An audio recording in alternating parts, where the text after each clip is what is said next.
আমার সৌভাগ্য হয়েছিল ওনার কুলে চড়ার। এই মানুষটি, এই যে আমরা আমাদের জন্মভূমি বাংলাদেশ বলি, এই মানুষটির জন্ম না হলে এই বাংলাদেশের জন্ম হতো না।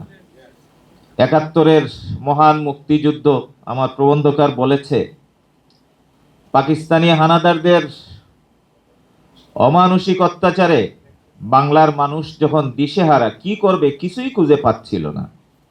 শিয়া বাটার ও ভিটামিন সমৃদ্ধ লিলি বিউটি সোপ, তারুণ্যময় উজ্জ্বল ত্বকের জন্য।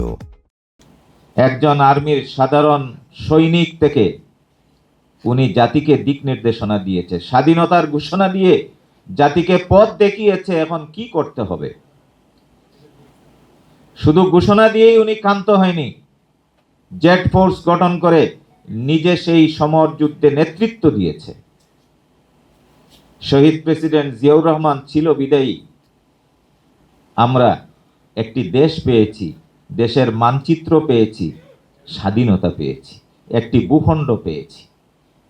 এই জাতি যখনই ক্রান্তি লগ্নে উপনীত হয়েছে, পথ প্রদর্শকের ভূমিকা পালন করেছেন শহীদ প্রেসিডেন্ট জিয়াউর রহমান, এবং তিনি থাকবেন না জেনে এই জাতিকে সব ক্রান্তি লগ্নে বাঁচিয়ে রাখার জন্য যে দর্শনটি উপহার দিয়ে গিয়েছেন, সেই দর্শনের নাম বাংলাদেশী জাতীয়তাবাদ।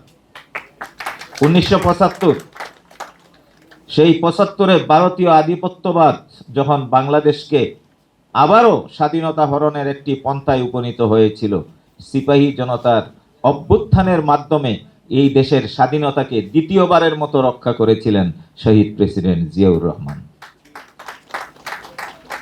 শহীদ প্রেসিডেন্ট জিয়াউর রহমান প্রতিটি বাংলাদেশিকে একই সূত্রে গাঁথার জন্য বাংলাদেশী জাতীয়তাবাদের প্রবর্তন করেছিলেন। শিয়া বাটার ও ভিটামিন সমৃদ্ধ লিলি বিউটি সোপ, তারুণ্যময় উজ্জ্বল ত্বকের জন্য।